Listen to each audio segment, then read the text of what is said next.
So it's now my great joy to introduce the panel for tonight and on the subject of how big data and artificial intelligence are revolutionising the way businesses operate. Our first speaker, and Adam, I'll pop you here if I may. Adam Druisi is the co-founder and chief executive officer of Quantium, a leading data analytics firm helping clients understanding and predicting customer behaviours. Adam holds a Bachelor of Economics in Actuarial Studies from Macquarie and is a Fellow of the Institute of Actuaries of Australia. Adam was awarded Actuary of the Year in 2013 by the Actuaries Institute for his work in data analytics. Adam, thank you for your time tonight. Our second panellist, Dr. Elizabeth Coombs, is the Acting New South Wales Privacy Commissioner at the Information and Privacy Commission of New South Wales. Dr. Coombs has had an extensive public service career, holding both CEO and senior executive roles in the New South Wales public sector. Dr. Coombs has also held leading statutory roles such as the Commissioner of Fair Trading and the Commissioner of Local Government's Grants Commission. Dr. Coombs holds a graduate diploma in management from MGSM and a PhD also from the University of New South Wales. Welcome. William Howe, welcome William, is the Sydney data analytics leader and a director for KPMG who helps clients solve their most critical issues using data. With a career spanning 3 continents, William brings a global perspective to helping think through the practical opportunities that data and analytics bring, as well as challenges and considerations to businesses and the public sector. William has extensive experience across a variety of sectors, including financial services, security intelligence, manufacturing, transport and logistics. Welcome, William. Last but not least, our moderator and panellist also tonight is Professor Stephen Brammer, the Executive Dean of the Faculty of Business and Economics at Macquarie University. Stephen joined Macquarie in January this year and is an internationally recognised scholar in business ethics and corporate social responsibility, specialising in how organisations build and manage mutually rewarding relationships with a range of stakeholders. It is my great pleasure to welcome our panel tonight, and Stephen, I'll leave it with you. Thank you, Jeff. That's wonderful. Again, add my welcome to David and Jess before. It's fantastic to see such a big room. Hopefully we can have some real excitement around big data and these technologies. Maybe as a start of a 10, perhaps if you could each give a sense for how it was you got involved with AI or big data. What's your journey to get involved in this field? Perhaps William, if you want to go first. Yeah, great. Thank you. Well, that's a fantastic one, and it doesn't start with a PhD program in mathematics. So that gives hope, I think, to a lot of us kind of that are out there. It actually starts many, many years ago in a factory in a steel town in Canada, looking at shipping pieces of different things all over the world. And what we started to notice was we had real difficulties calling in different trucks and transportation providers to get these bits and bobs shipped over to Australia and to England and other destinations kind of around North America. What we found was there was quite a relationship actually between what we were building and what we were shipping and then what we'd actually end up doing. And we started to look and go, well, gee, isn't there a way to connect these two things together and get a little bit ahead of the curve? And it turns out there was, and it's statistics, which is obviously at the core of what you do with big data analytics. So being able to say shipments coming through and orders coming through and predict what trucking companies or air freight firms you needed to use was fantastic. So, getting ahead of that game was really great. People got very excited. And then one-time process, and one of them, yeah, absolutely, we'll need this truck company to pick up the phone, call the truck in, and turns out that it was wrong. Actually, it was a totally different thing that we ended up in a ship by. And that's how I learned that sometimes data analytics gets things wrong. And what do you do about that too? And that turned very important when I started to work for the federal government in Canada in a security intelligence role, where the power of data to sift through the massive data sets to prioritize activity is really key. And equally, when you get it wrong, it's not $20 wasted on the wrong transportation, it's lives are at risk. So the really critical nature of data and how it sits absolutely at the heart of organizations, public sector and private sector, was a fantastic learning experience, and it's just been a heck of a journey ever since. Great. Elizabeth. Thank you, Stephen. Look, my undergraduate degree and my honours thesis was actually in signal detection theory. I had a great interest, and still do, in psychology, but I sort of moved from interacting with people and looking at sort of the issues that they wanted to raise into the statistical research side of it. And I've always maintained a strong interest in sort of mathematics and how you actually understand what it is people will think. My career, as you might have guessed, sort of took me through quite a number of disciplines and responsibilities, and I ended up as most recently, in the last 5.5 years, as Privacy Commissioner. And in that space, I work with a lot of people and a lot of issues, but over those 5.5 years, the one issue that has really grown in prominence and in terms of the complexity of the matters that it brings forward is big data and how that's linked to machine learning, artificial intelligence, robotics, robotic learning, and of course, robotic clouds. And it's a really fascinating area because not only can it do so much, we can have, as you were saying, David, about the public health outcomes that you can get, but it also raises issues about how people respond to that. And how do you get reliance upon good data? What are the sort of the preconditions? And we come back to issues such as trust, as reputation, and how it can be used in a way where you get the best of both worlds. You recognise the human right and the psychology of privacy, as well as getting the benefits for government and business. And I'm hoping that your questions tonight will actually bring out some of those issues in ways which are relevant to what you're dealing with. Adam, give us a flavour of how you got in. Sure. So I started my career as an actuary working in insurance. So I guess the first few years of my career I was very much in insurance pricing, so analysing insurance data to essentially try and price individual risks based on their likely to crash and all that sort of stuff. And I was at a company that actually got bought by Deloitte at the time. And another part of Deloitte Consulting, won a project with Foxtel to do an entire implementation. This is 15 years ago, 16 years ago now. Did a big kind of strategic IT implementation with Foxtel, and as part of that they had to analyse some data, and there was no one that could analyse the data, so they were looking for some volunteers in the business to analyse the data. So I put my hand up and said, well, we'll do it over here, my team. And it was the first time that Foxtel had ever looked at their customer data, so no one had ever actually tried to go in there, pull out the customer data and get some insights, and I loved it. It was fascinating. Basically we were able to work with that and find a whole bunch of things that were strategically the opposite of what Foxtel were doing at the time. So it kind of changed their strategy as a business a lot. And it opened my eyes to what we could do. And I thought, well, there's a business in this, and I didn't think it was going to happen at Deloitte. So I'll have to start my own business. So that's Quantium. And today we've got around 500 staff, and we do a lot of the sort of things that we're talking about here. And we still work with Foxtel, so they're still a great client of ours, but we do work in a whole range of industries.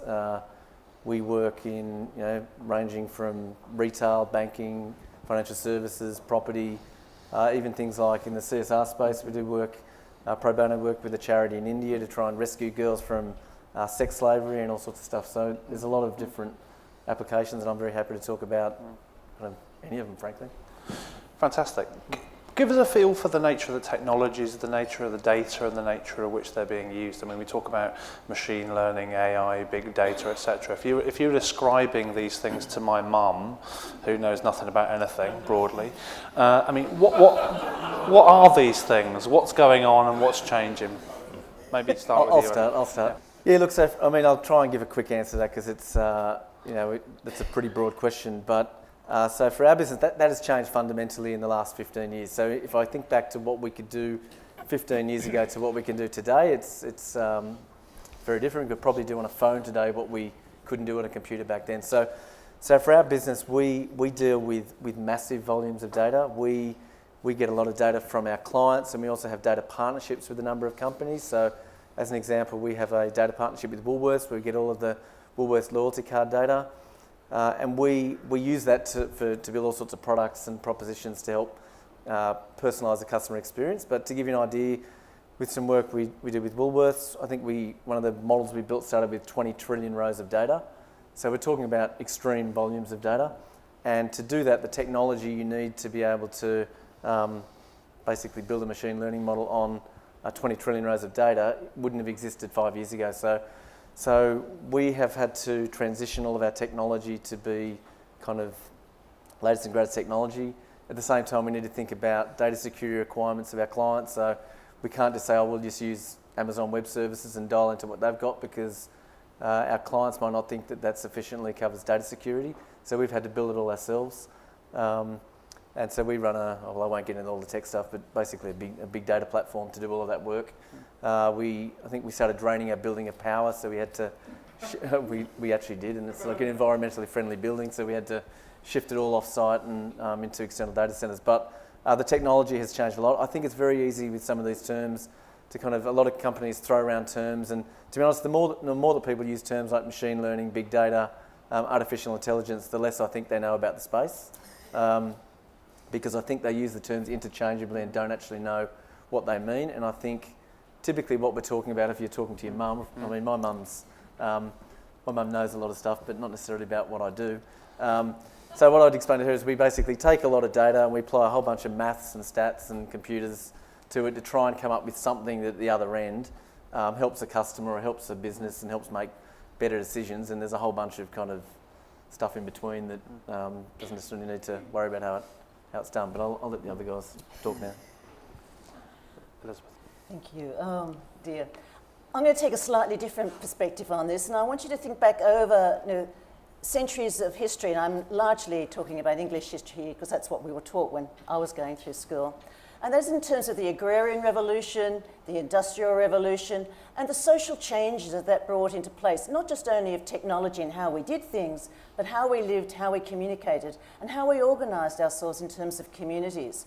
And the technology change that we're seeing now is of far greater impact because it's changing everything, and it's changing it so quickly. So change has become compressed. So quite frequently, how we respond as individuals, how we respond as a group, how our laws relate, are still, I believe, being sorted out as to how we actually handle this very profound changes which we're seeing. One of the important things is, of course, is that how is that reflected across the world? The thing is, we all say the world has got smaller because of technology and connectivity, but we also want those impacts to be levelled out so that people have access. There's a symmetry of access to the benefits that technology can bring, or we learn as to how best to actually harness it in a way to get the adjustments which we all will be required to make. Great. And I think, Elizabeth, actually, you make an exceptional point about change, and change is an incredible word here, because technology changes very, very quickly. And, there's buzzwords out there that we'll be talking about today. Next month, I'm sure there'll be some latest, greatest buzzwords that people will be talking about, depending on marketing budgets of friends in the Valley. And what's key is that technology changes quickly, but human beings change very slowly. And as complex organizations start to come together, that complexity decreases the ability of people to change and react to it. So from a technology perspective, what do you use? There's loads of fantastically powerful capability. There's cloud, there's big data crunching machines. But when you go to many of the organizations that you guys work at, there will probably be people using those technologies, and there'll be probably people using Excel sheets. And the people using Excel sheets are probably also doing data analytics, which is very important to think about. How can you get all of those folks in the organization start to have the power of that rather than just one particular organization? And what comes with that too is not only having the ability to use it, but the considerations around some of the challenges as well too. Great. Perhaps we can move on to think about how these technologies have been deployed in business and in government to deliver social and economic benefit. Can you give us a feel for how in your organisations these technologies are delivering value? Would you like me to? Yeah. In 2015, the New South Wales government introduced the Data Sharing (Brackets) Government Sector Act, which was about the promotion of data exchange between agencies and with the Data Analytics Centre. And this was recognising the value that you can get from analysis of all of the data that's held by government and also using it in relation to other databases. But what was significant for me as Privacy Commissioner was the Minister, and that's Minister Victor Dominello's, recognition of the importance that this is done in a way where you keep the trust of the community. And in this case, it was by adopting New South Wales privacy framework, the legislation. So that the exchange of data with either the Data Analytics Centre or between agencies for data analysis purposes has to be done in accordance with New South Wales privacy legislation. But he also went one step further. New South Wales legislation for this data sharing actually requires mandatory data breach notifications to occur. So New South Wales actually led in that space. Many of the businesses in this room, I'm sure, are aware that in next year, 2018, February, there will be mandatory underneath Commonwealth privacy law for a breach notification that's serious to be notified. Well, it actually occurred in New South Wales as part of this sort of data analytics commitment. And I think that, with government has really, in New South Wales, recognised it, but recognised it in a way which actually will work to make sure that importance of keeping people either providing complete and comprehensive information when they get services, but accurate information, and that they don't stop using services, because there is research that has shown that whilst there are many benefits from big data, there are certainly some unintended consequences, and a lot of that come about when people are, I'm going to use a technical term here, creeped out, or they think it's going to be misused against them, or just for a whole variety of other reasons. And then you do lose the actual benefits of big data. And I can speak about sort of some of those more aspects as we go on. I might just give the example of the thing I talked about in India, actually, which is a little bit different, but it's just I think it's a good use case of using data for good, not evil. And by the way, my firm, we wouldn't do anything that I classify as evil. We actually have a contract with a bank where we can use their data. They actually have clauses in there saying that we won't work with arms dealers, all these sorts of things. I thought, do we really need that clause? But anyway. So we have a team in India. We have an office in Hyderabad, and the guy that runs that is a fantastic man, and his wife actually runs an NGO in India called My Choices Foundation. And one of the things it does is it seeks to stop sexual slavery in India. And the stats around this are so bad that you actually can't talk about it and get people to take it, basically spend time and donate money to it, as an example, because the stories are just too horrific. Anyway, so our team does work, like I said, pro bono, where we take data from a whole range of sources, stats that are available, telco data and all sorts of things, to try and identify which villages are most prone to basically these predators coming into villages to take young girls away. And what they tend to do is, there's over 800,000 villages in India, and technology isn't strong in most of those villages, and neither education levels in a lot of them. So it's not so simple to just educate people in villages about the issue. So even with an NGO, you need to start realising, well, which villages do we go to educate first? So our modelling is all about trying to identify which villages we think are most at risk, so that the people who are doing the educating can go focus on those villages to reduce instances. Because unfortunately, what the NGOs are not about is rescuing girls who are in that situation, because it's too late. So we analyse data like that to basically rank villages from 1 to 800,000, and to be honest, all it takes is, like, once you know you've saved one girl, it's kind of worth it all. And we've certainly seen instances like that where we get feedback of someone saying, thank you so much, because this person came to my village.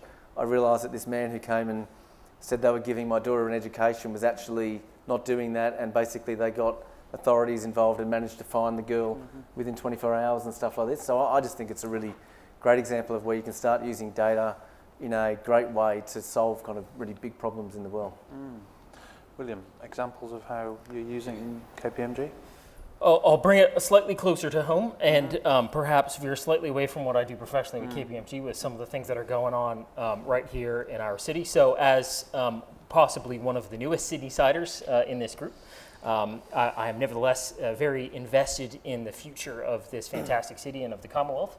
And one of the pieces that I think that we've done very well in Australia here, in particular in Sydney and in New South Wales, we've adopted, is looking at not only can we respect privacy, but the flip side of that is there open data that using it is going to help affect public outcomes in a positive way. New South Wales is, I believe, a world leader in this. The Open Data Initiative within the state has unlocked a ton of data, and a fantastic examples within the transportation space. So I don't know if you know, but if you know people that are good at APIs, they can right now ping and get the location of every single bus on the road in this city. They can get an expectation of when those buses are going to show up at different times.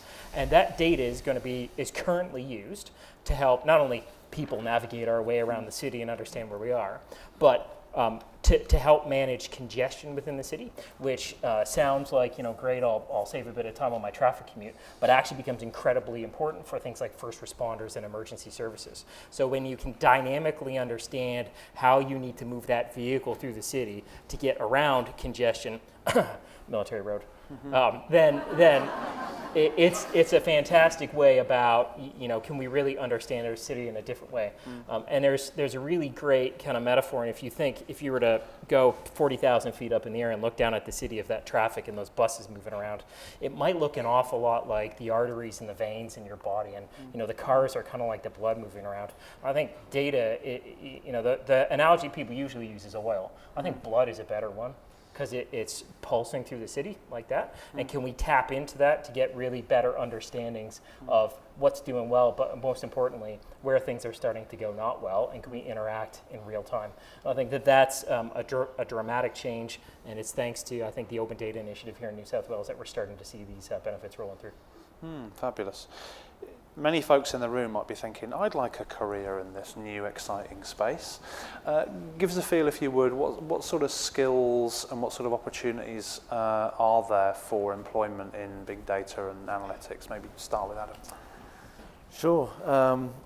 I think there's enormous opportunities. I think there is a shortage of people with the right skills. So I think the skills, there's a wide range. I think there's technical skills, so there's everything ranging from to computer science skills and coding through to kind of deeply analytical skills. So we hire, I think, around 40 graduates a year at the moment.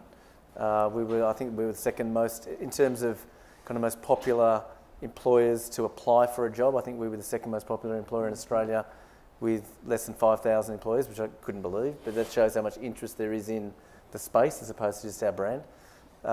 So there's a lot of interest. We draw from disciplines like computer science, actuarial studies, mathematics, statistics, all that sort of stuff. So there's definitely opportunities there going forward. I think there's also a huge amount of opportunity for just, frankly, people with more broader commercial skills to think about how they kind of apply kind of analytical thinking in their jobs. And I think there's an even bigger shortage in that area.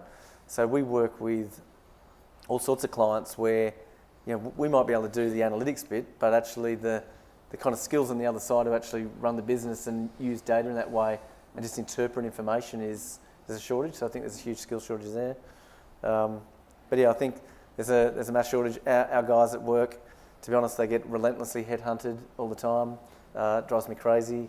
They get offered salary increase of 100% and all this sort of rubbish. So the market for analytics talent is pretty hot. Too hot for my liking as the employer. But no, it's great. So there's a lot of opportunity, but there is a critical skill shortage, and that brings me to education, which I'm going to jump on for a moment. At the same time, it's kind of the whole theme of what I think about is that jobs are increasingly moving to more tech industries, kind of old school jobs like driving cars and basically being in checkout of a retailer will just disappear in the next 15 years. And I think we need our basically people to be more kind of STEM-based in their skills, and at the same time we have a school system where there's less people doing mathematics than there was 20 years ago, and I just think it's a crime. Elizabeth, do you want to?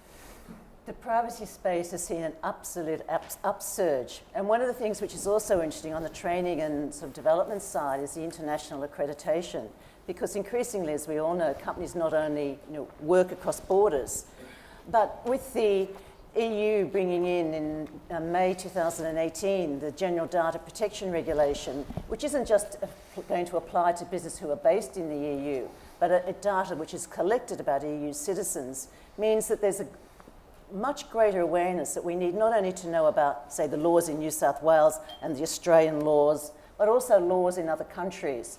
And so, a bit like you, Adam, train staff up, and very quickly we see them being poached elsewhere, and it's you just have to look upon it as there's an ambassador that's going out, and hopefully this will produce good. Yeah, job outlook is fantastic here domestically in Australia and abroad. Technology is such an extensible, flexible bit of knowledge that you can bring to any skill set, any career. There is lots of, from the perspective of the STEM degrees, there's lots of focus on engineers and mathematicians, and that's a very important part about what we're doing. It's going to be a very important part of our innovation and growth story going forward as a country.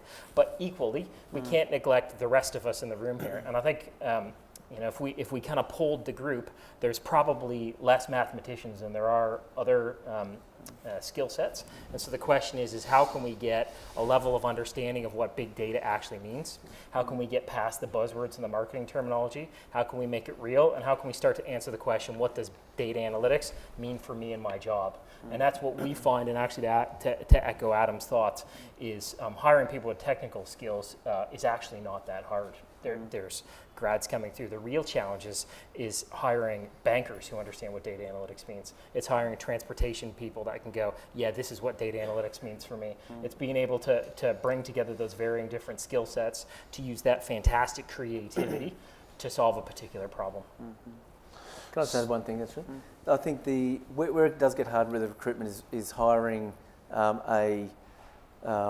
enough women, frankly. Like it is very difficult to get young ladies in some of these courses. So we have, I think about 26% of our applicants for graduate work are women. And in some fields, particularly in computer science, I hate to think what it is, it's probably 10%. And it's not because we're not getting our disproportionate share. We actually work very hard to get 26%. We think we're getting an uneven share of applicants. And so that makes it challenging as an employer, because I would prefer a gender balance which would be closer to 50-50, but it's almost impossible to get. And so I think I'm passionate about STEM, but I'm particularly passionate about STEM for young women.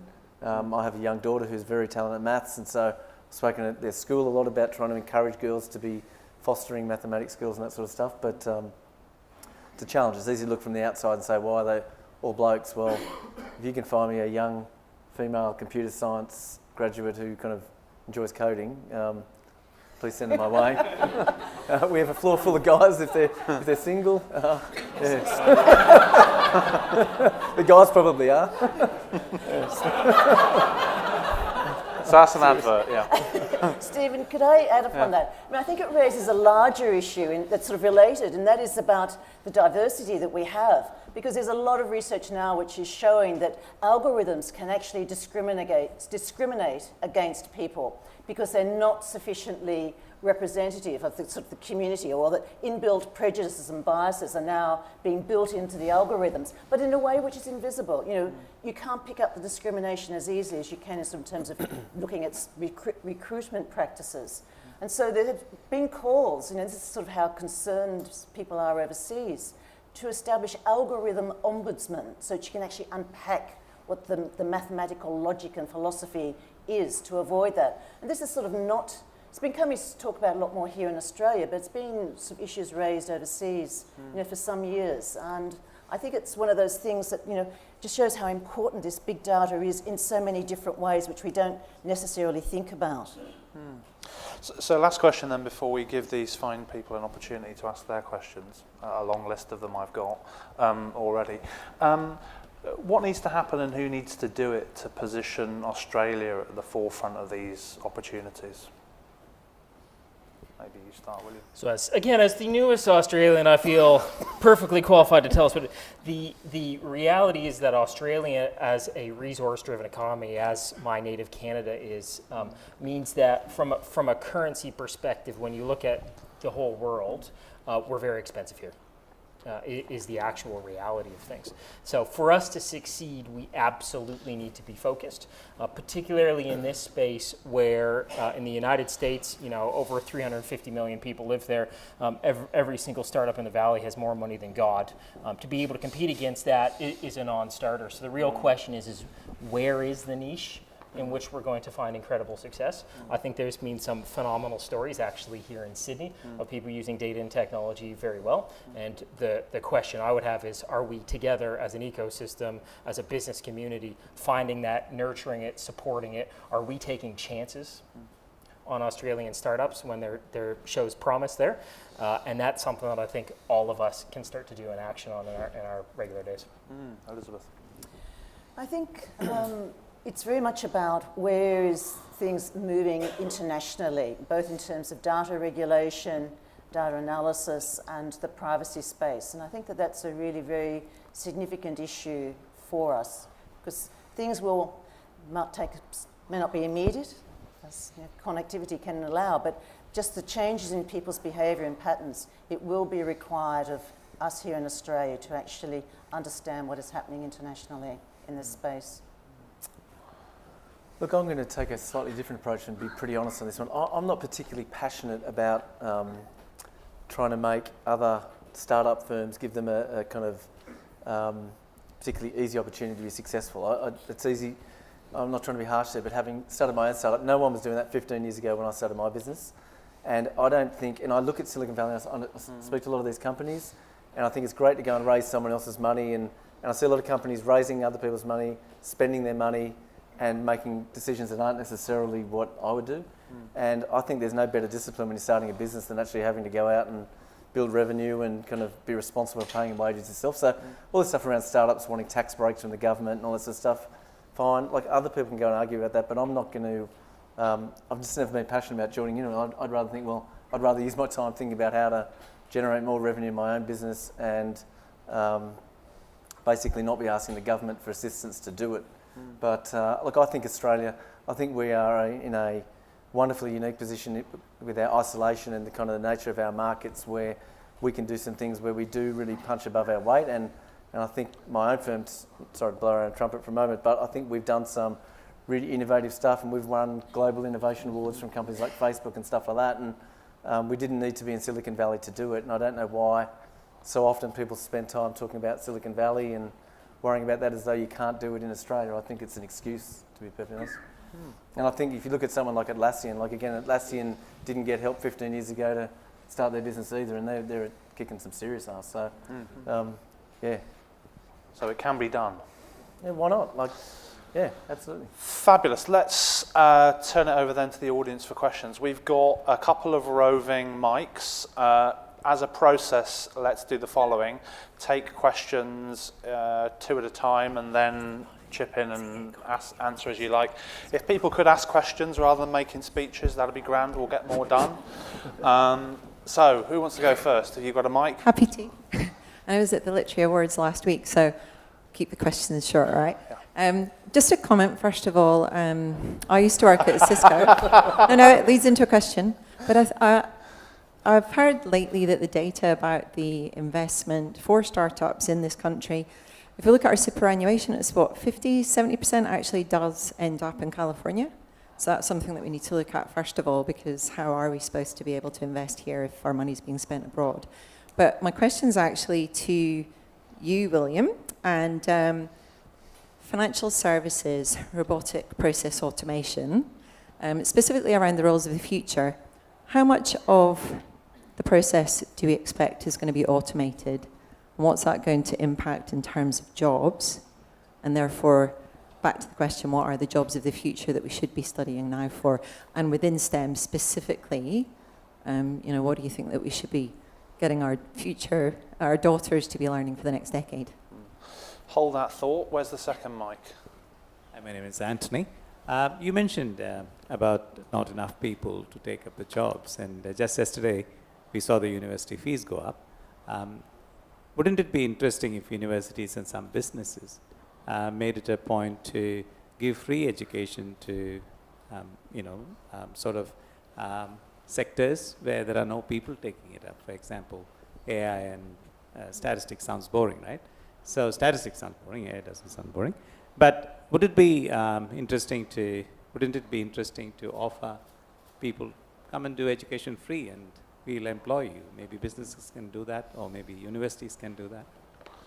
So jobs of the future. Right, and I'll let you handle the thing about education free is degrees. free. Yeah. We'll say no to that now. So jobs of the future, that's a great question. Robotic process automation, as a consultant, I get invited into business all over town. How can we use automation? How can we use robotic process automation? I've heard about this on the news. What does it mean for me, right? How can you make this stuff real, right? And then there's this dramatic pause, and a kind of smile goes on their face, and they kind of lean forward at me, ready to be enlightened with what the actual answer is, right? The reality is a lot more nuanced and complicated. Robotic process automation, and thank you for using a word that has sort of a generally agreed on definition, is kind of the evolution of what we used to call macros, actually. The technology is very straightforward. I've got these two computer systems. My IT team hasn't connected them in the background, so can I put a Band-Aid on top of that to pull something out of there and pop it into there? Now that's really powerful for a very small number of applications in which there's a human and that's the only job that they're doing. The reality, again, is slightly more nuanced, where there's a human thought process that happens in between copying and pasting those data elements. A great example is working with an insurance company in the UK. They were working on life insurance claims, so critical illness. So when you encounter a tragic situation in which you're struck down by a terminal illness, and you make your claim, that's a really important time for the insurer to step up and provide money for you or your surviving family. But believe it or not, the insurers actually feel very good about that part of the mission and to help support people in their real time of needs. They take a lot of time to process those claims. Industry average in the UK is about 60 days. The client I was working with was about 30. They said that's unacceptable. They said these people need their money, and how can we optimize the payment of this? Again, an open statistic, they pay about 96% of their claims in this space, almost all of them, right? Why are we wasting 30 days of this person's time? The amazing bit that we were able to work on with them, actually, how can you automate that process for the vast majority of applications coming through, and how can you move from 30 days to 15 seconds? And that's far beyond macros. It's about thinking through what your business process actually is. It's thinking the questions that you ask, what do you really need to ask? It's about prioritizing. It's about the machine learning over top of it to understand the historical relationships between the data points. And it's about implementing that in the real world. That's one great example. One example where it's challenging in FS is I'm working with a bank here in town, and they said, within part of our business, it's sort of an auditing part of the business, how can we use some automation to help us get better coverage and reduce risk? And as we started to work through it, it turns out that actually it's quite complex, because the individuals, they did very little repetition. Not every day was the same, but every second day was different for them. And so actually the opportunities to automate and roboticize that were much lower. So in terms of jobs of the future, it's really about thinking through what you're involved in, how much are you using your brain during a day-to-day purpose, can you use technology in smart ways, and those which are hot now will continue to be valued and important down the road. I don't know whether Adam will... I'll take the education one. I think I'm not going to go for free education, mate, sorry. I don't think it's about a lack of people going to university. I think there's probably too many people going to university. Not enough people being plumbers and stuff. I think it's about attracting the right people into the right sorts of courses and actually fostering the right skills earlier than that. So again, if I talk about my daughter at school, I want to see young women encouraged to pursue mathematics if that's what they're good at, and be in schools where actually that's encouraged, and then be educated about the sorts of degrees and opportunities there are to work in fields that use mathematics and engineering skills and all of these things, rather than not understand what opportunities are out there. And I think then you can get a different mix of children accepting and basically going to the right sorts of degrees where there's a lot of opportunities in jobs. So I'm more passionate about that as opposed to the kind of funding of education, I guess. I mean, I get it's an issue. I don't think you need to worry about the people who are going to work in the fields we're in. They'll pay it off pretty quick.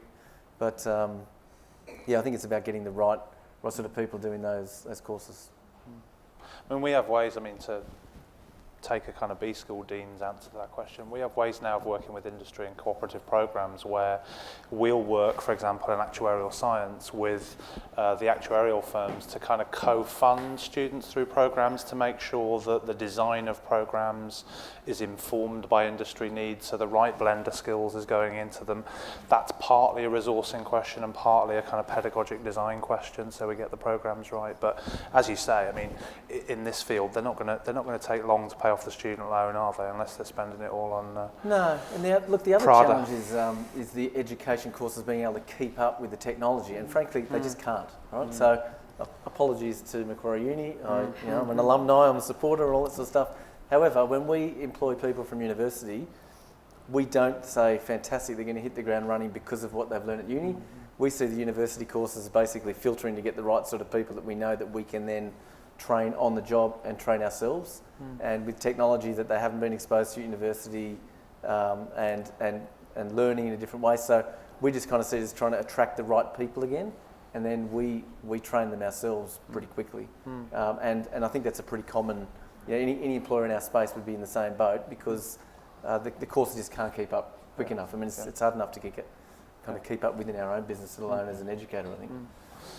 Great, let's grab a couple more. Couple down here at the front.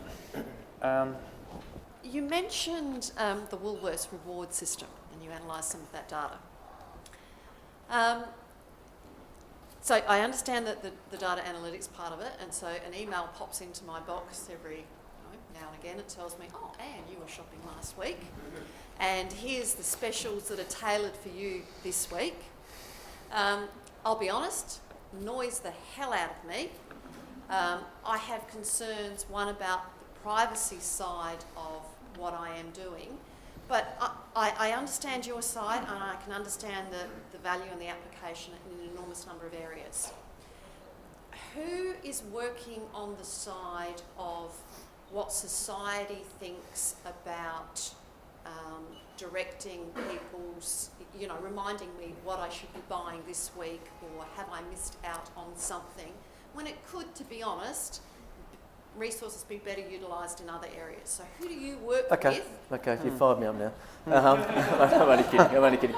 First of all, you don't have to be a member of the rewards program. So you choose to be a member, respectfully, you choose to be a member of the rewards program, and you can opt not to be, and you can opt not to get those emails. So that's a consumer choice. And I'm speaking up for Woolworths here as a client of ours, but let me tell you the ways that someone like Woolworths would use that data in lots of ways other than just an email which you may not like, right? So I think when you walk into a supermarket, whether it be Woolworths or Coles, I think the most frustrating thing that could happen is that the products that you want to buy aren't on the shelf. I think if we all agree, if you walk in, you want to buy a particular product, it's not there, it's really annoying. You've got 7 of the 8 ingredients for dinner that night, one of them's not there, that really ticks you off, right? So somewhere there's someone making a decision around how much of each product are we going to sell every day. So there's not all the product out the back that some bloke's too lazy to bring out. There is no product out the back typically. There are trucks just rolling in 24/7 bringing you stock. That is all based off forecasting systems to predict how much of every product's going to be sold. So historically that's been done by humans, and humans sitting there kind of altering basically spreadsheets to do that. That's an example of one decision. Another decision might be things like how much of the store should be allocated to soft drink. So let's pick soft drinks. How much of Woolworths should be soft drink? Within soft drink, how much should be Coke versus Diet Coke versus Pepsi versus whatever else? What should the price be? All of these sorts of things. All of those decisions are things that data can be used to assist with. And the loyalty card data enables us to help Woolworths make those decisions thinking about a customer. So saying, well, what do customers want, and how can we predict better what customers want and trends and so on. So the loyalty card data is very valuable from that perspective.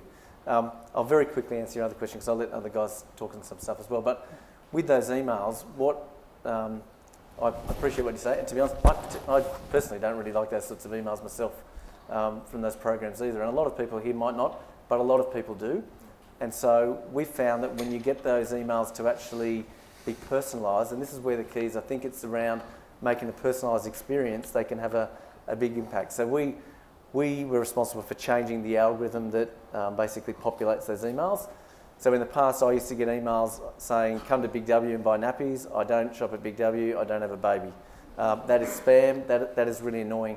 And instead now what we do is we've built machine learning algorithms to essentially predict the relevance of every single product in a store to every single person every week based on the prices that week.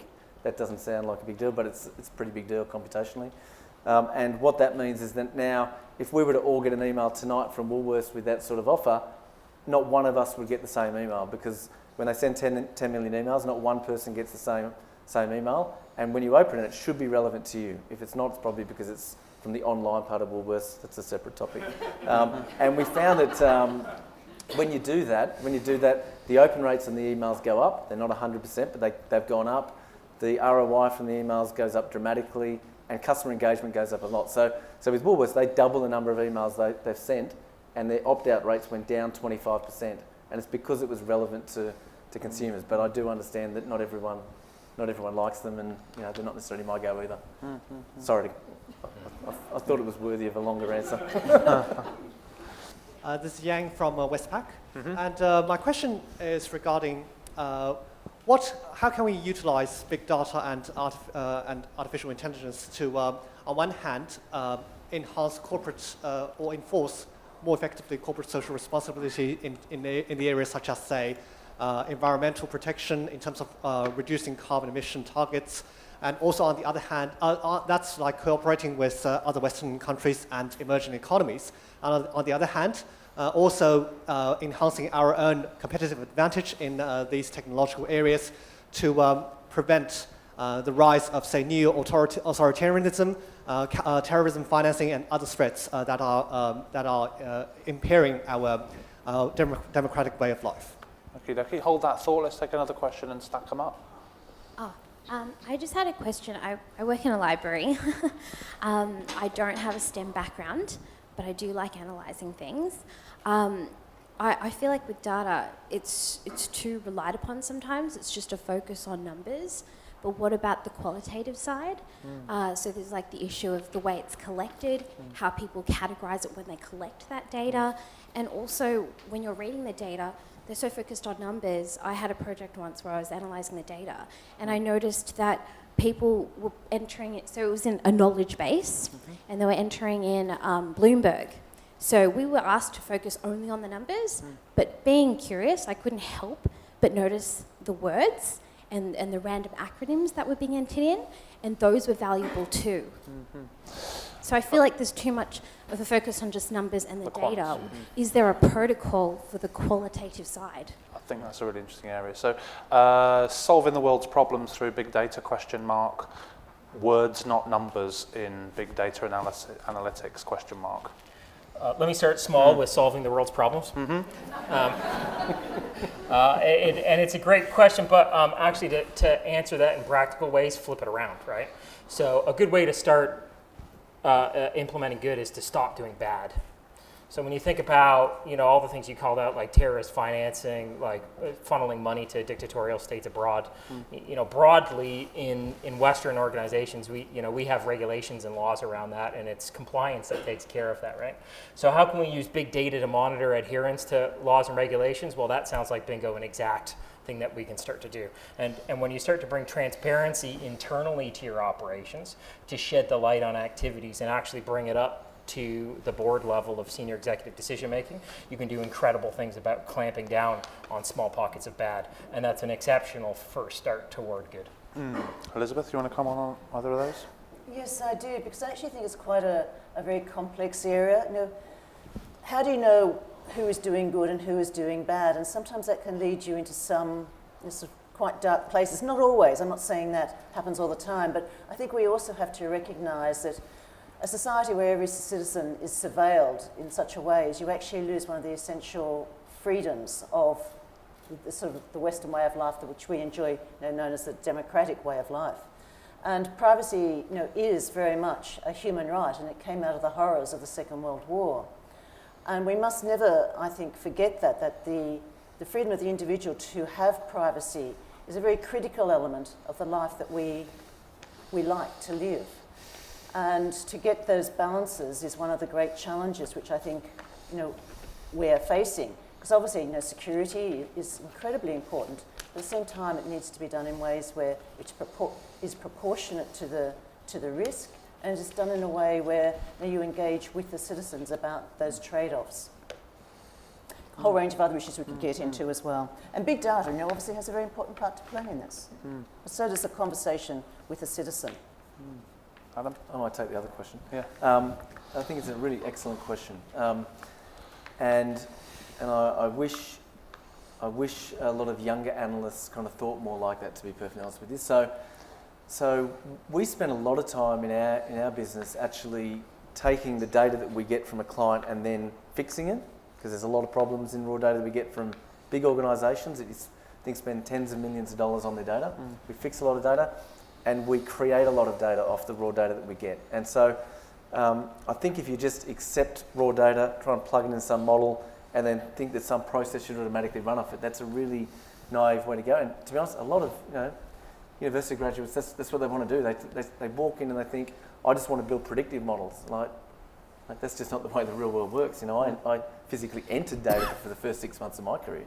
And I think it's the same thing at the end of a process. So we talked a little bit about that Woolworths example there. So one of the things an algorithm would do is if a customer buys pet food and we're trying to work out, okay, of all the promotions this week in Woolworths, what's the most relevant to this customer? If you've got a cat and you buy cat food, and that should be number one, it's probably going to be numbers 1, 2, 3, 4, 5, and 6, because you buy 6 flavours of cat food for your cat. But no one wants to get an email with 6 different flavours of cat food as their email. It's worse than whatever you're getting at the moment. So you need a human there to say, well, hold on, that would be ridiculous. Let's think about what a customer would actually want to get. So I think at both ends, you really need... I'm a strong advocate for data is just a better tool to help people do their jobs and not to automate everything. And that starts with getting better data in at the start and also making sense of what comes out at the end. So I agree wholeheartedly. And can I build on that as well too? So when we think about data, there's collecting data and there's doing the analytics on it. And actually, for yourself as a librarian, that is near and dear to your heart, isn't it? Collecting data and knowledge and indexing that and making it accessible, right? So a question for you at some point is, what can the rest of us learn from actually how a librarian approaches the world and thinks through information and data? And actually, are there things that we should be learning from people like yourself in that? One last one. Thanks. I 2 questions, but both short. So one follows on the question about government and big data, and I'm just wondering. A lot of people talk about predictions of 2050, say, for example, with climate change. Can you see a time in democracies where big data and the abilities of big data actually do impact on the way Elizabeth answered in relation to Western democracies not being what they once were? And the second question has to do with what you're referring to about the Open Data Initiative, and if you know APIs, with that information, that real-time information, what's to stop nefarious uses of the same data? How is that policed? So in other words, if somebody were to think that way, they know that such and such a bus is going to arrive at such and such a point 10 minutes from now. How does one preclude the use of that data for the wrong purposes? Again, they're both sort of negatives, I guess, but... One for you to begin, maybe, Elizabeth. Right. I'm reminded by some of the introductory comments which were made tonight, and that was, I think, when you were in Silicon Valley, and I think Adam has said the same we were at another event earlier this morning, and which is about that, that tipping point. And where do we actually analyse what is happening, and how do we understand, how do we influence it, so that we direct the technology and the tools which we have to derive good. And it's, I think it's very important to involve people, citizens, individuals in having a discussion about it. I don't think that data is just an issue of old geeks over there. Sorry, Adam. Just doing data analysis. What did I do? I'm only kidding. Single geeks. Single geeks looking for girlfriends. Decent geek. With a daughter. But I think that these are really very significant issues. We were asked this morning, well, in 5 years' time, how do you think, sort of technology that will be? And my response was, I actually don't think, that a device will be separate from you. I think that in some ways, with the way that medical science is developing and technology, it'll actually be a part of you, embedded in you some way or how.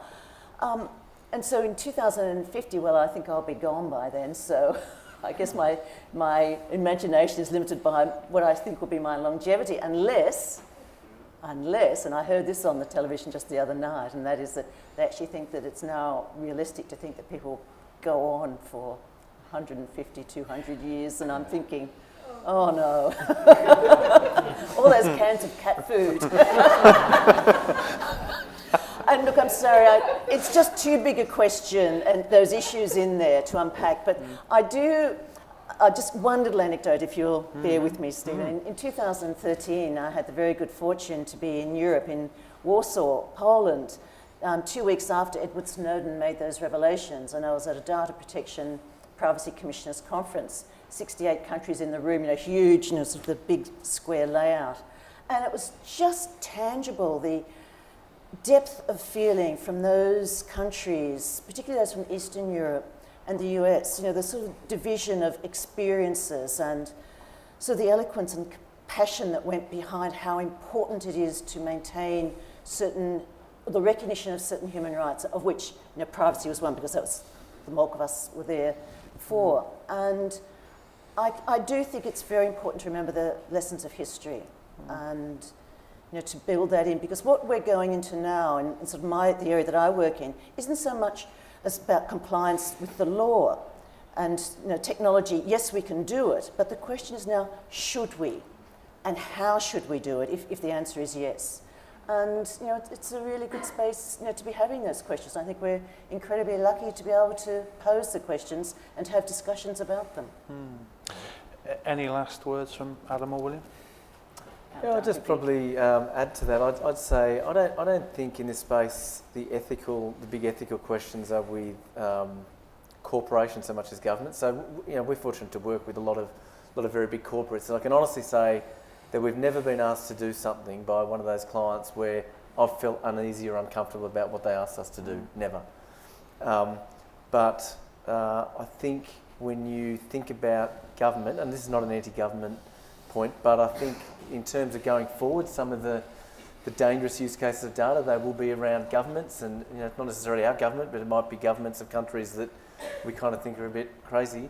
There's some, you just can read some stuff, there's some pretty crazy stuff that governments can do with data and technology, whether it's just shut down internets and telcos in an entire country and send them dark and do all sorts. I mean, it's the technology's all there.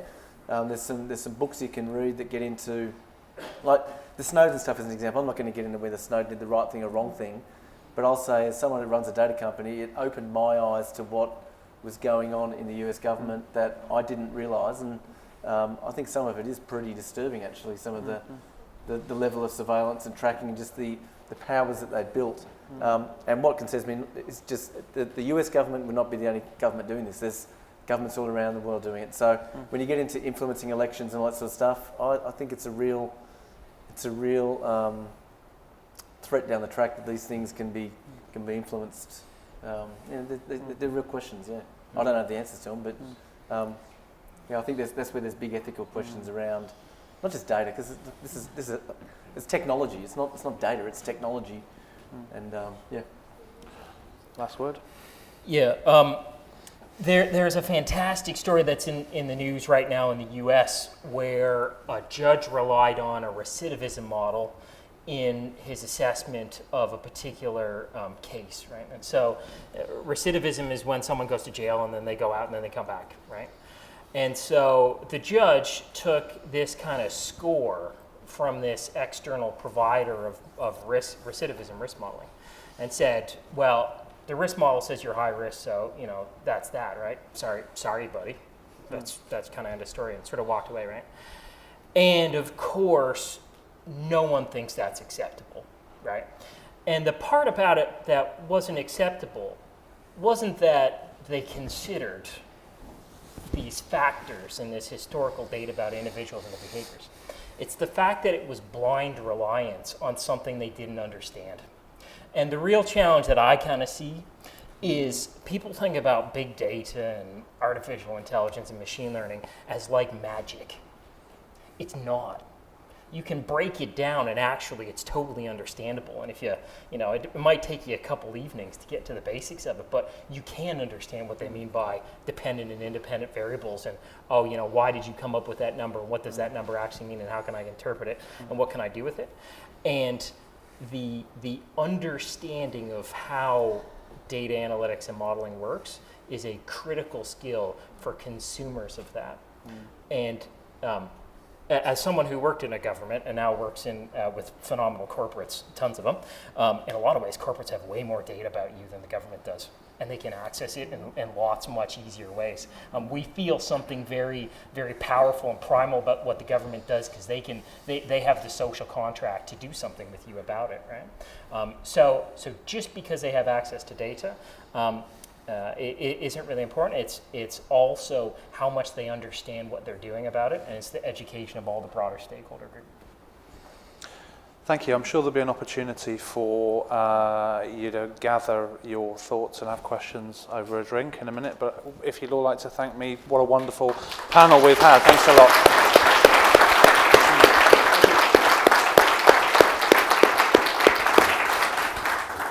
Thank you, Stephen, and I do. It is a great pleasure. I personally feel it was whether it be cat spam or free education, but also the scary elements of big data. I think we know a lot of answers, but I'm pleased to say these guys here are. I feel reassured that they're at least at the front face for the answers that we don't know. So I encourage everyone again to give a warm round of applause to Stephen, Adam, Elizabeth, and William.